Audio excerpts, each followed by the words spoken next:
morning, everybody. I hope this video finds you well. All right, it's a couple days after the Turkey quake, and the United States is still harping on the weather balloon saga.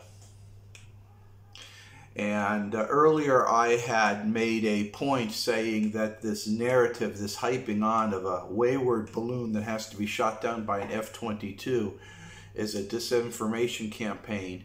What are they trying to distract you from?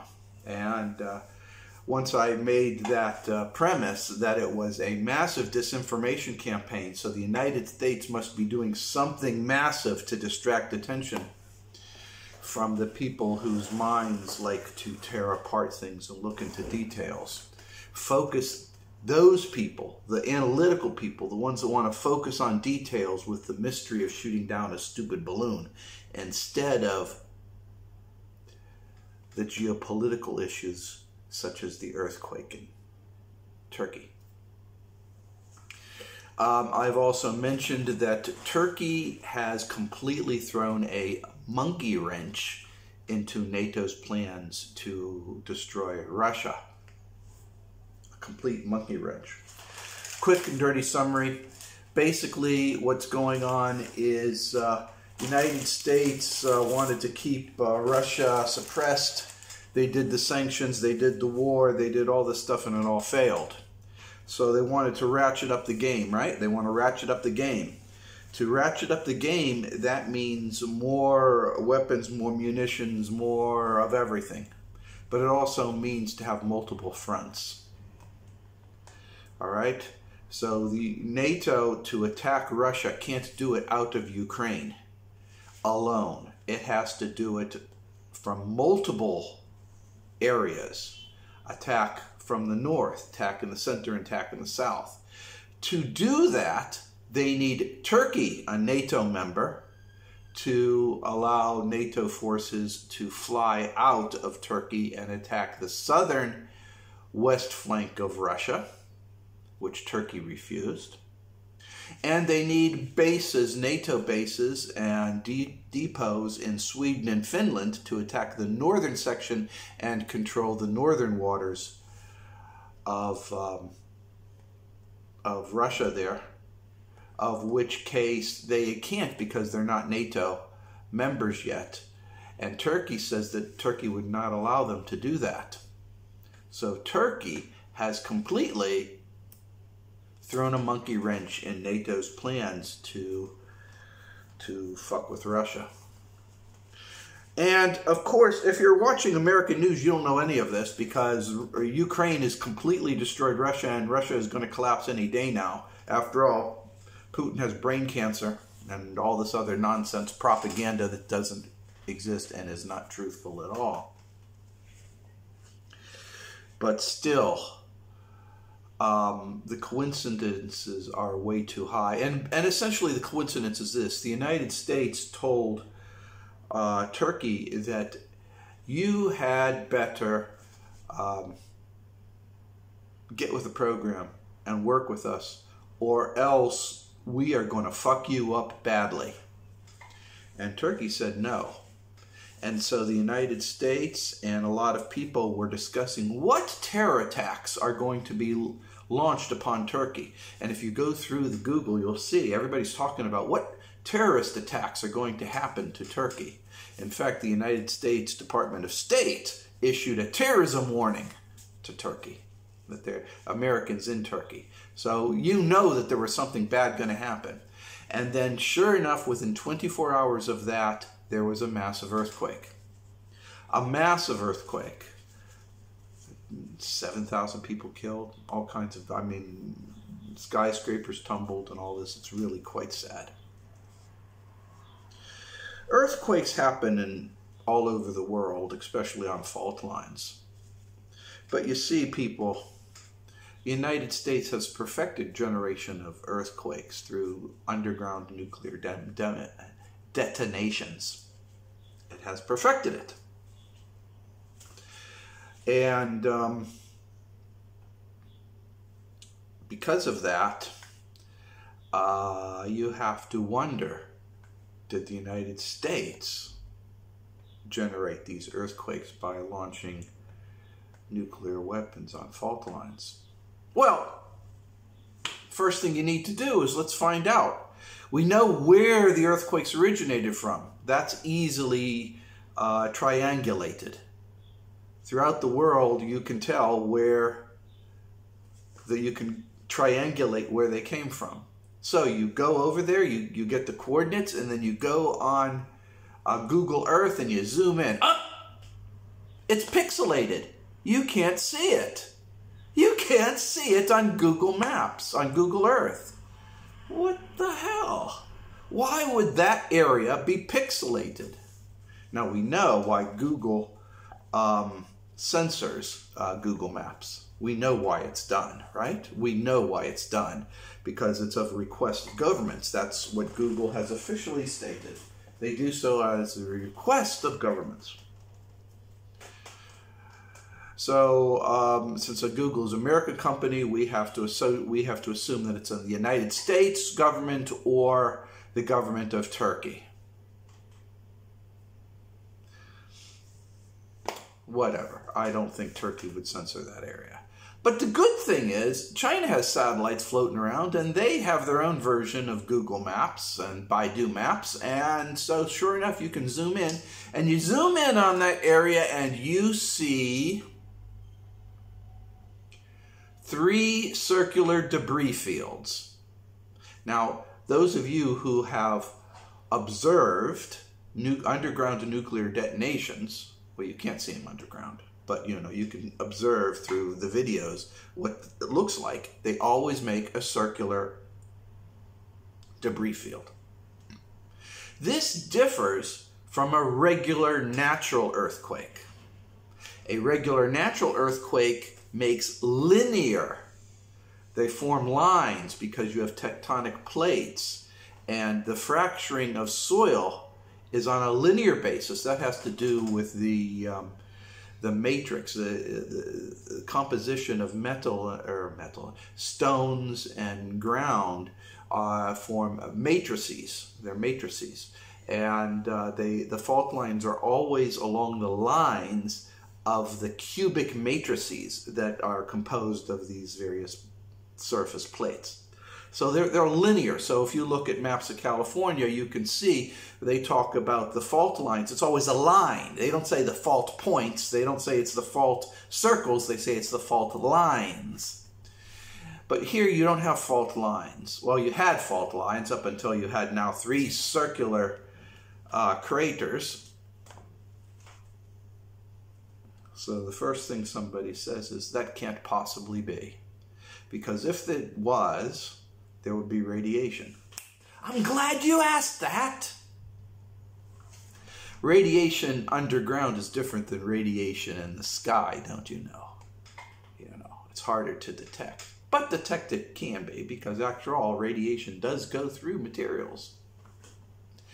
And you can compare the radiation map with the geolocation of the center of the earthquakes, and they overlap, and lo and behold, you see radiation at the point of where the fiasco took place. All right, so I'm right. Big deal. Whoop-de-doo. Let me move on to another subject.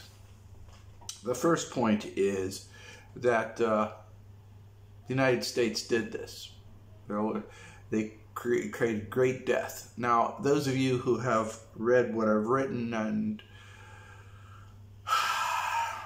the United States has been trying to carpet bomb China with biological weapons to destroy livestock. That was in 2016 through 2018.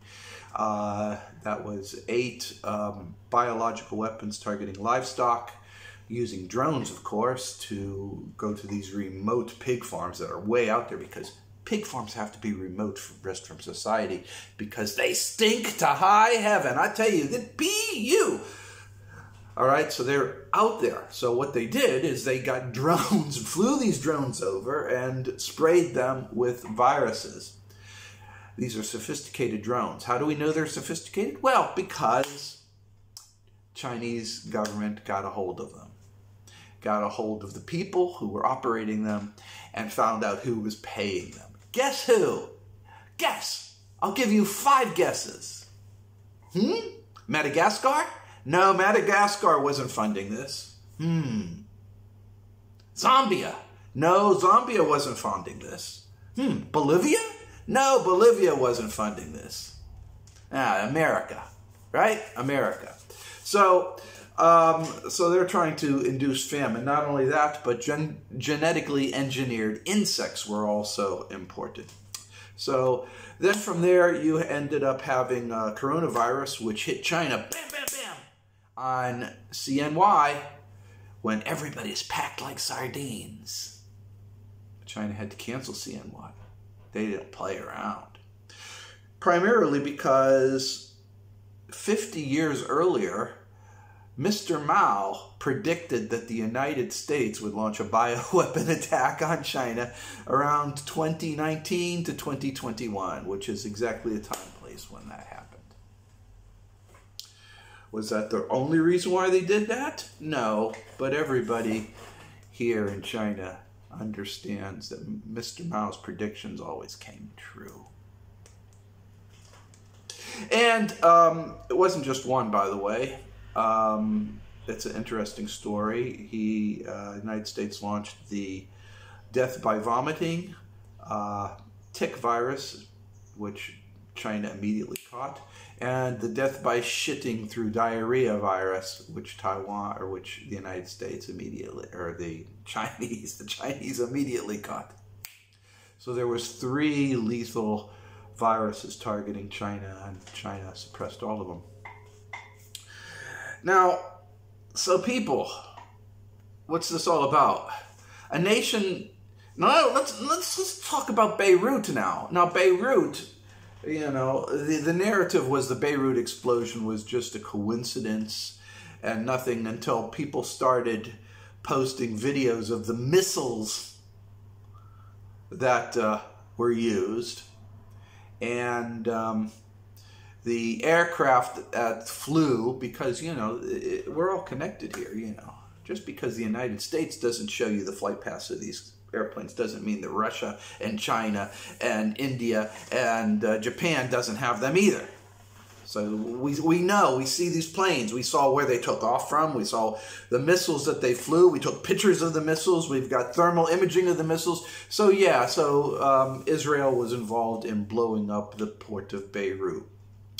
And that served a greater geopolitical strategy. So when you're dealing with geopolitics, remember that the issues are far bigger than the disinformation campaigns that are blowing your way and trying to distract you. So your mind is all trying to figure out, what's the material on these balloons? What's this little piece of electronic gadget that's dangling from it? While you're trying to figure that out, you're being distracted from the real events that's really going on. So there's been a lot of stuff, like submarines ramming into mountains, especially this Ohio-class submarine. They just don't do that, people. It's not really possible. It's not really. If you're a submariner, you know it's not really possible. It's not really possible. So, and of course, we know what really happened, as I've published before. So I've discussed other things such as the Tic Tac UFOs being of Chinese manufacture or of benefactor influences on Chinese manufacture, as well as I've talked about the collapse of the SpaceX. After all, SpaceX kept on trying to ram the Chinese space station. China wouldn't permit that. So all this stuff is just, not being reported at all. If you're an American, you're just fat and happy. Pretty dumb, actually, to what's going on in the world. Now, this overlay is just telling you there's a lot of geopolitical stuff going on right now. People in the West are saying the peak is going to happen in 2025. I disagree. I'm saying the war has been going on since 2008. World War III has been going on since 2008. hot element started around 2014, and it started peaking out with coronavirus, which was just foreplay up until 2022, and now we are peaking. So last year, this year, and next year, 2024, are going to be peak times in geopolitical realignments, because it's no longer America going through change, but rather the world is adjusting to a collapsing America. Mr. Biden, President Biden, has said a lot of nice things. I like to hear what he has to say. He wants to start focusing on American people. Good for him. I hope he accomplishes that. But the United States is far too messed up right now. If you have a car and you let it run into the ground, literally you don't fix anything, you let things get dinged up, you never give it oil changes, you don't maintain what you have, sooner or later it's gonna die. The United States is a clunker right now, and it is on the way to being towed into the junkyard, okay? Now, President Biden is saying, look, we're going to go put some new tires on this clunker, and we're going to give it an oil change, and we are going to vacuum the interior, and those are all good things. They're all good things, but it's not going to change what the United States has become. Radical change will do that. The rest of the world is saying, we're not going to wait for the United States to get their shit together. They're saying, we're not going to wait for it. Instead, what we're going to do is we're just going to go on and do our own thing.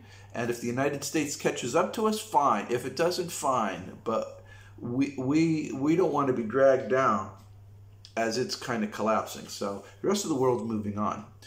What you're seeing right now is two events.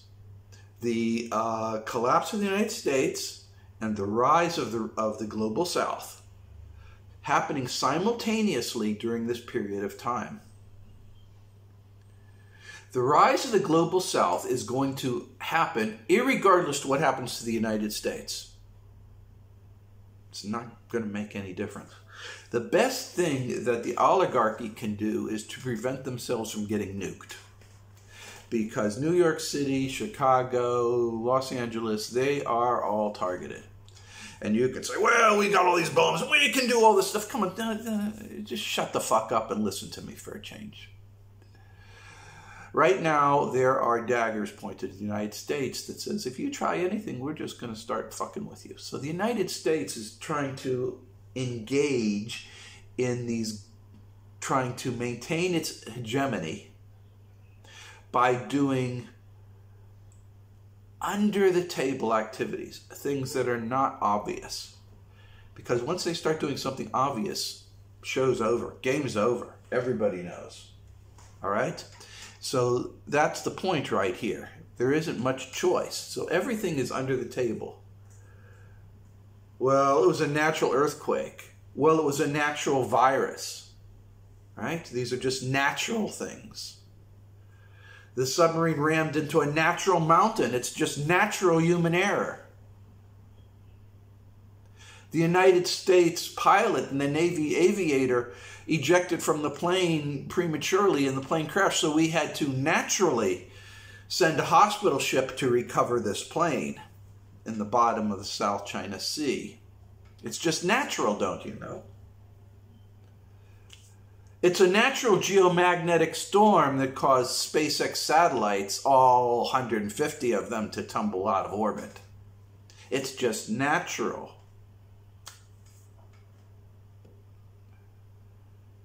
And I'm here to tell you that the world that you are being told exists never ever existed. And what we're having right now is a realignment of power on the global scene. And don't let anybody tell you differently. The US dollar is no longer, it's kaput for a global currency. It's kaput. It's over. It's not a global currency any longer.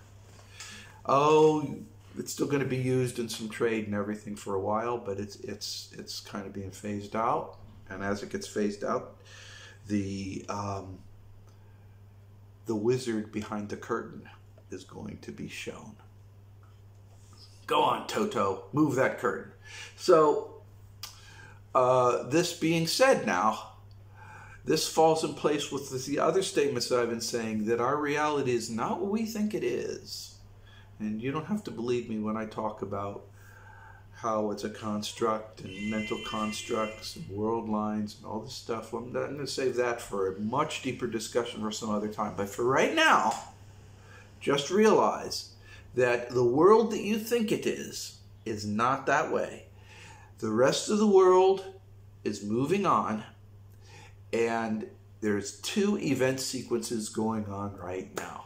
The collapse of the United States and the rise of the global south. And last year, this year, and next year, we're peaking. We're at the plateau of the elemental changes.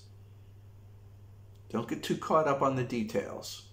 Just know that the United States, as it's dying, is thrashing about, causing all kinds of chaos, catastrophe, and discord.